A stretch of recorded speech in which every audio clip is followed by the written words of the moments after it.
D'ailleurs, couper le lien, moi, ça me fait vraiment une nécrose énergétique. C'est pas vraiment couper le lien, c'est ne plus alimenter le lien. Parce que le Ouais. lien, c'est un leurre de penser Mm. que on peut réellement le couper, puisque de toute manière, la seule façon de couper, et encore, ça serait de quitter ce plan de vie, en fait. Ouais, Euh, Mm. et je dis et d'accord. encore parce que Mm. finalement, s'il y a des replongeons, eh bien, les liens sont toujours, l'énergie créée reste aussi. C'est-à-dire, euh, c'est comme un égrégore qui est créé entre deux personnes, deux individus.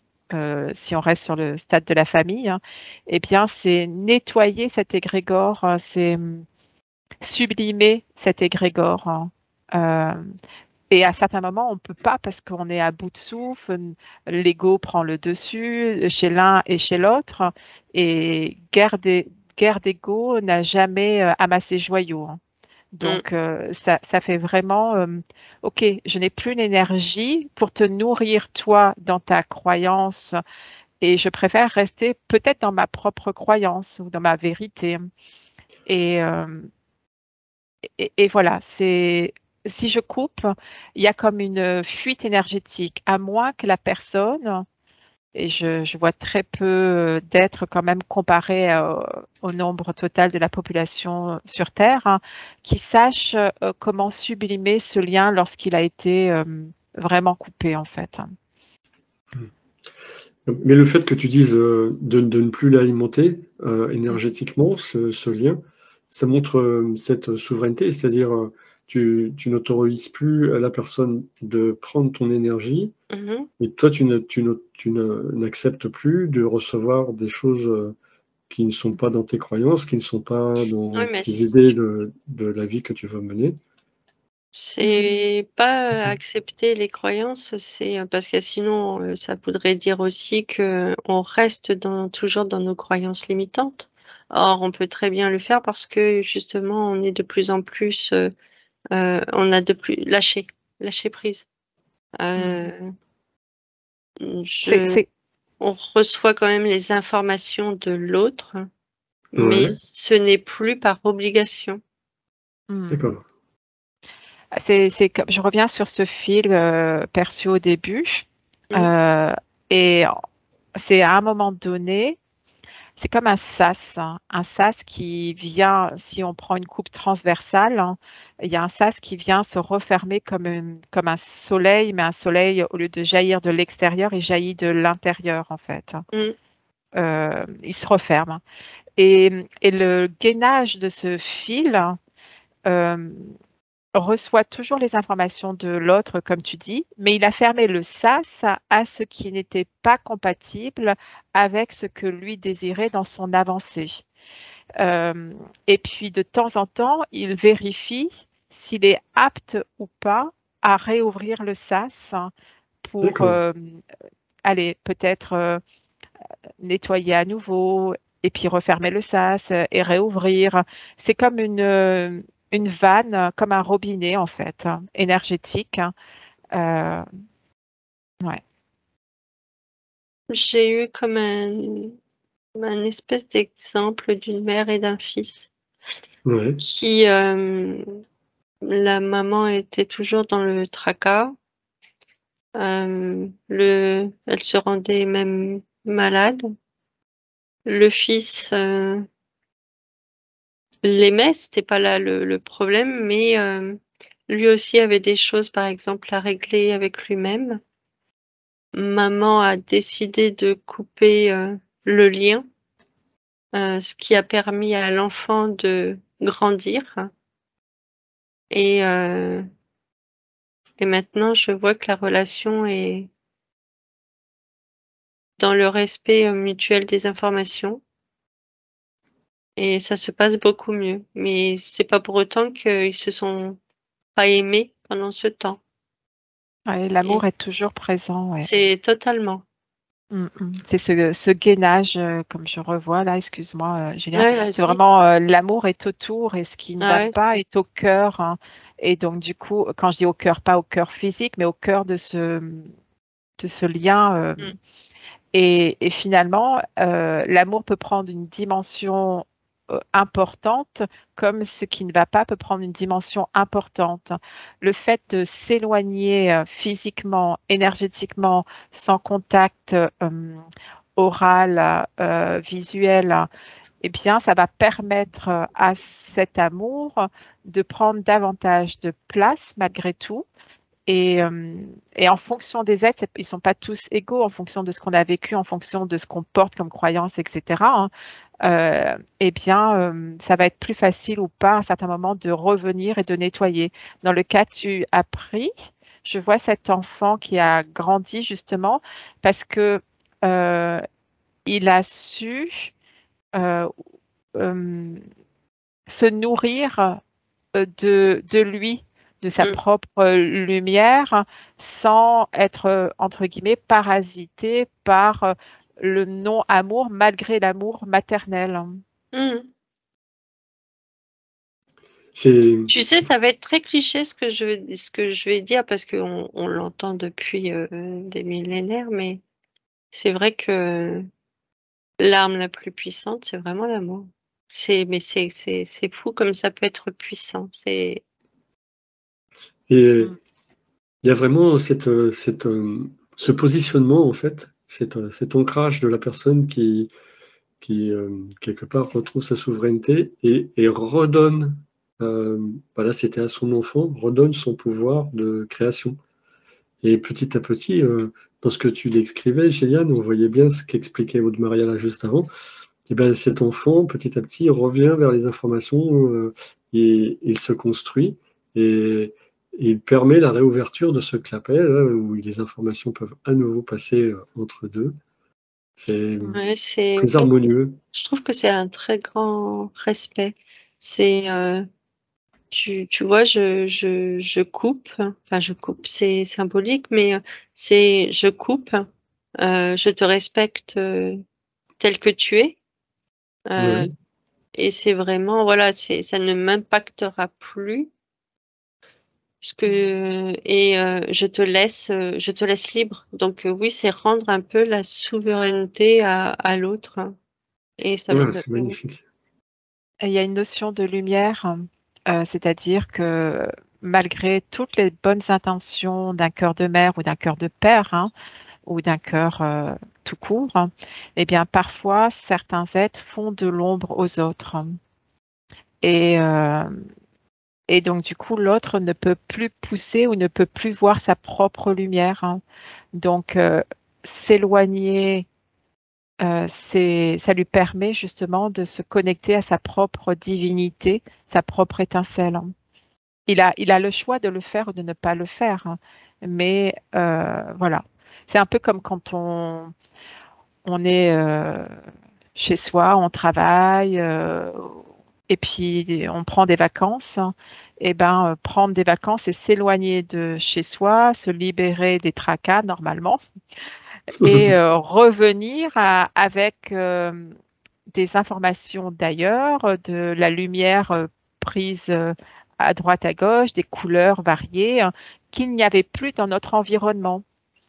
Et ben, c'est la même chose qui se passe avec les liens que tu viens de décrire, Gilliane, en fait, avec l'enfant, la mère, etc. je baigne dedans. Moi, c'est c'est vraiment très très positif de dire à l'autre, je te respecte, fais ce que tu veux, mais euh, ne tout en faisant bien comprendre qu'il ne peut pas venir dans notre, je cherche le terme, dans notre sphère. Mhm, C'est, je ne rentre pas dans la tienne, ne rentre pas dans la mienne. mhm. Ça me montre comme une méiose. Nous sommes nous venons d'une même cellule et il y a eu division des cellules. Et donc, du coup, chaque cellule a le droit de se vivre Mm. avec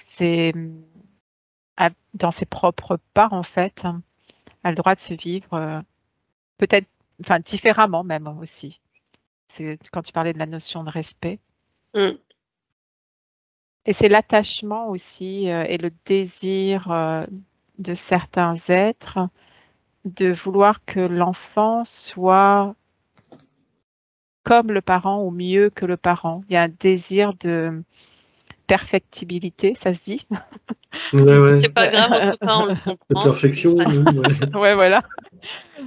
Et donc, il y a ce désir-là pour l'enfant, mais finalement, ça crée une tension chez l'enfant qui ne peut pas vraiment se vivre. Il a l'épée de Damoclès sur la tête s'il n'est pas aussi Exactement. bien que le parent voudrait qu'il soit, ou alors qu'il n'a pas réalisé son rêve, voudrait que l'enfant réalise le rêve du parent. Exactement. Mm. Puis là, on pose des attentes et l'enfant n'est pas forcément réceptif à ces attentes et c'est pas forcément son programme de vie. Il y a Exact. peut-être d'autres choix et puis d'autres aptitudes qui sont bloquées du fait par cette attente. Ouais. Ça peut être très. Et c'était aussi intéressant la partie amour et non-amour. Cette partie où on est au-dessus des nuages ou on est sous les nuages. Ouais. Ça ne veut pas dire qu'il y a il y a un jugement là-dedans, hein. Dans le Non, non, non-amour, il n'y a pas de jugement non plus. C'est l'expérience, hein. L'expérience du non-amour, l'expérience de l'amour. Et puis, c'est trouver sa voie, son chemin pour accéder chaque jour davantage à l'amour plutôt que le non-amour. C'est-à-dire chaque cellule a encore dans la biologie, elle a encore le non-amour et l'amour, mais c'est s'élever en fait pour arriver au-dessus de ces nuages. oui, si elle en fait le choix, ouais. Ouais, ouais, bien sûr. Ouais.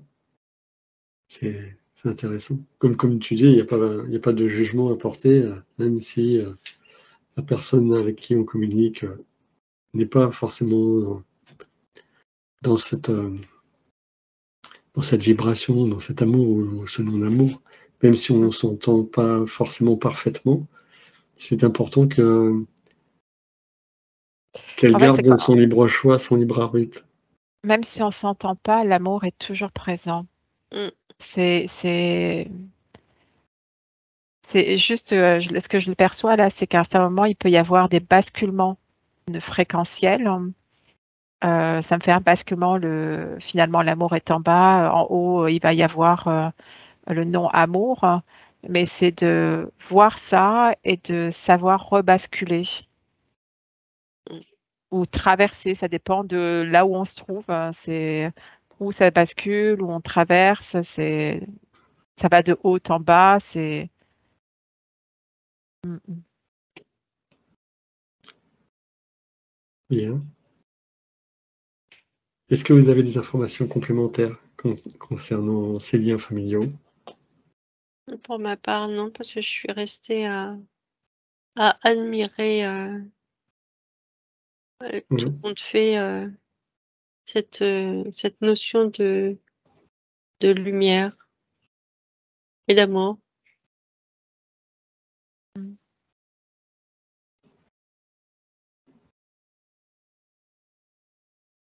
Ça va. Ça montre bien aussi ce côté où il n'y a pas d'appartenance, il n'y a pas de propriété. Mm. Il y a vraiment une grande liberté. Là, on a vu tout à l'heure la maman et son enfant. Et elle laisse la liberté de grandir. Elle lui a donné ce qu'il fallait pour évoluer, toutes les bases. Et ensuite, elle le laisse évoluer et grandir à son rythme. Mm. Et c'est une grande symbolique de l'amour. Mm.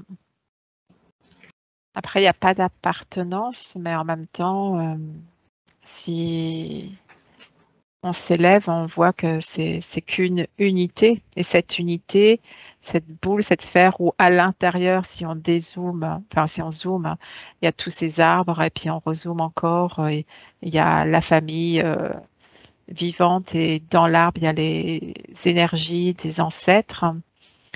Euh,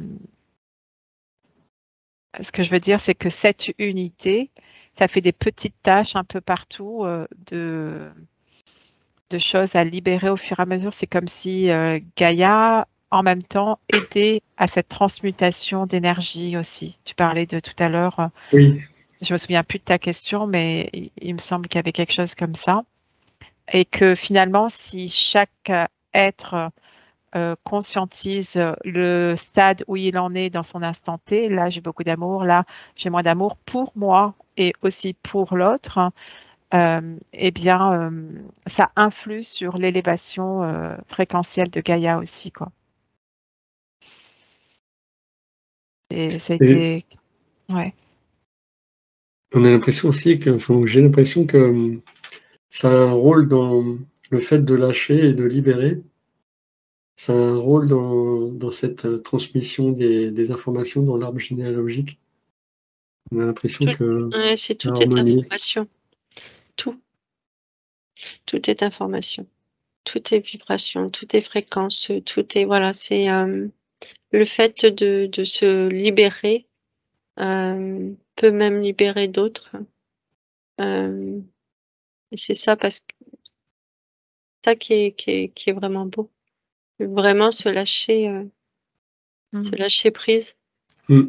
peut faire vraiment grandir parce que c'est quelque chose qui ne se travaille plus après, c'est quelque chose qui va de soi. C'est tiens, c'est bizarre ce terme, mais c'est du voilà, du va de soi. C'est, si je vibre, heu,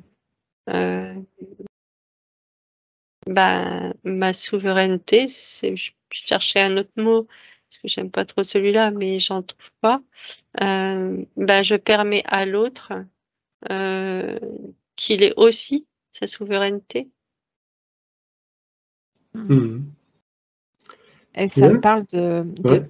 de douleur aussi, hein, comme on avait dit tout à l'heure, mais ce qui apparaît, c'est une huître et, euh, et sa perle. Elle, en fait, elle fabrique la perle avec des choses des résidus de choses qu'elle ne veut pas, des grains à partir d'un grain de sable, et finalement, elle le travaille tout autour.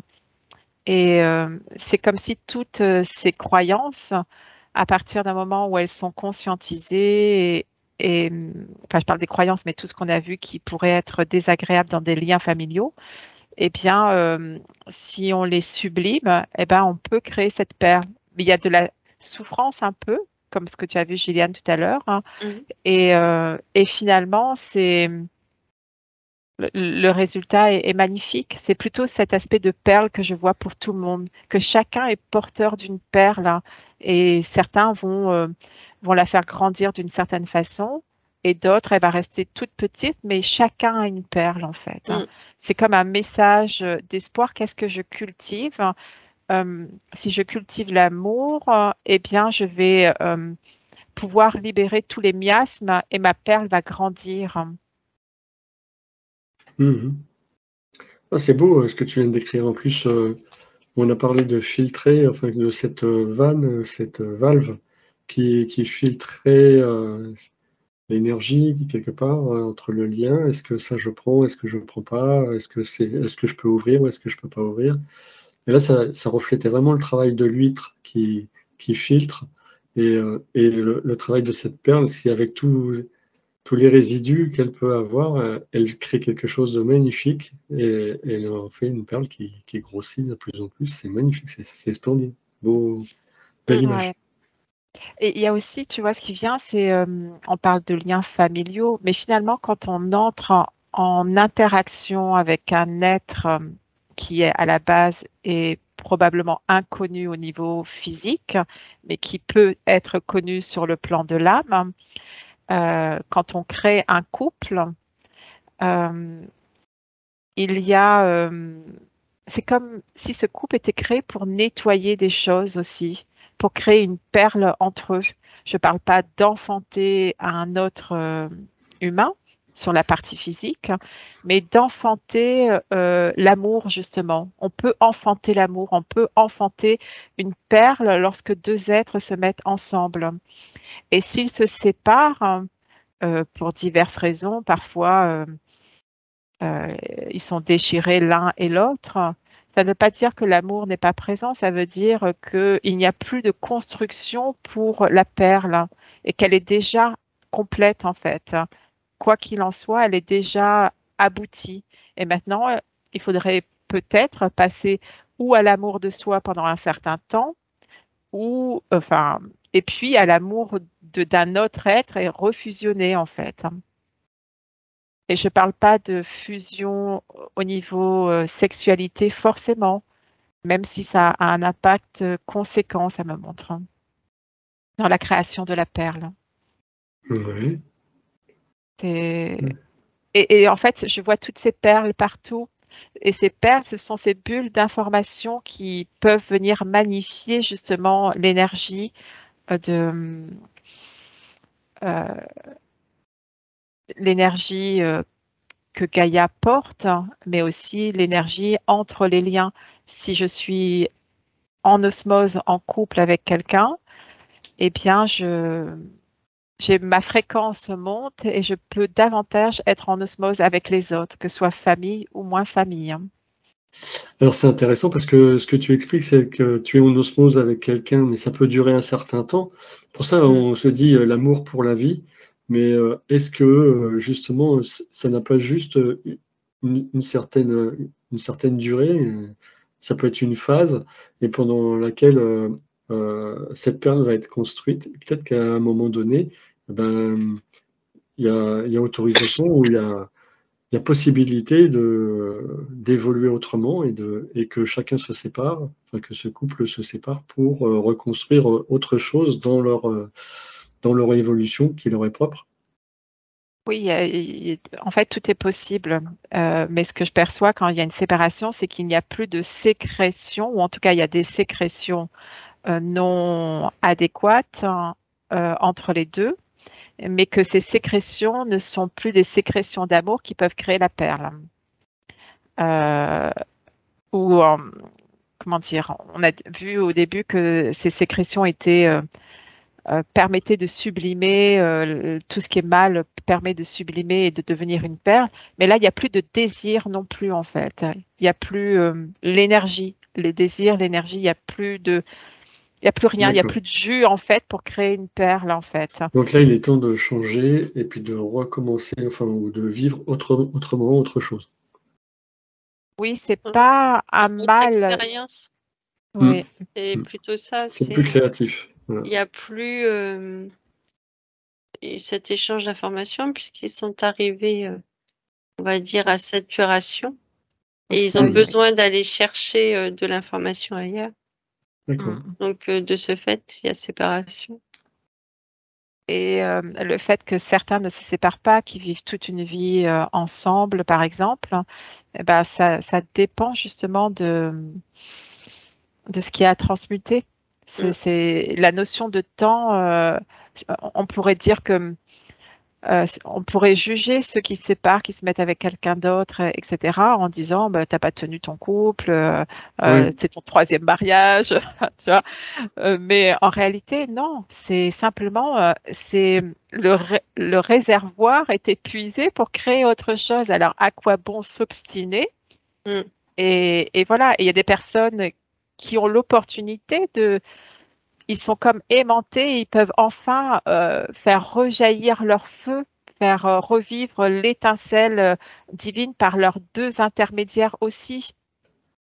Et Mhm. mais il y a un temps en fait, il y a un temps pour tout. Mm.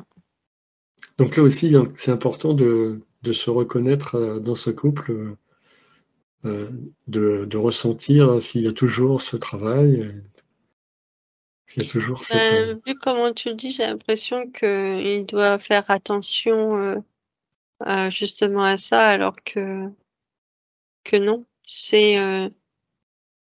Tout doit se faire naturellement c'est ça, et ne pas se poser de questions, c'est accepter tout. Mm. d'accord. Mais quand je dis tout, c'est tout. C'est autant les mauvaises informations que les bonnes. Ouais, ouais. Oui, mais quelque part, ces mauvaises informations, elles permettent justement, c'est ce que filtrait l'huître, c'est ce qui permet de créer la perle. Mmh. Il y a pas qu'une perle, il peut y avoir plusieurs Plusieurs perles perles. dans une même huître. Wow. Ouais, machine. Et donc, du coup, au fil du temps, elle peut créer avec avec son couple plusieurs perles. Mais au bout d'un moment, il y a comme une nécrose qui vient. C'est plus possible et c'est pas l'un ou l'autre, c'est les deux unis qui peuvent se désunir et redevenir un afin de se régénérer et recréer une perle avec quelqu'un d'autre, Voilà. une perle ou d'autres perles. C'est en fait l'huître en elle-même, elle est l'union des deux êtres. C'est comme si elle portait le féminin et le masculin en même temps. Elle Mhm. est la puissance créatrice. J'ai, voilà, il y a beaucoup de vie qui peut se passer. Enfin, en tout cas, dans les séparations, c'est l'information n'est pas de rester avec, sinon l'huître qui est 1 plus 1 se nécrose et se meurt. Et la fréquence n'est plus la même. Oui, d'accord. Elle est fan. Oui, bien. C'est bien, très bien expliqué. Je pense que ça va être bon pour aujourd'hui. Mhm. Nous avons fait un large tour de l'information. Donc, merci Gilliane et merci Aude Mariana. Merci Merci à Didier. toi, Didier. Merci à toutes et à tous. Alors, n'hésitez pas à mettre un pouce en l'air ou un commentaire en toute bienveillance. Et je rappelle que ce que l'on fait là, c'est totalement en plein bénévolat. Et voilà. Merci à toutes et à tous. À bientôt. À bientôt. Au revoir.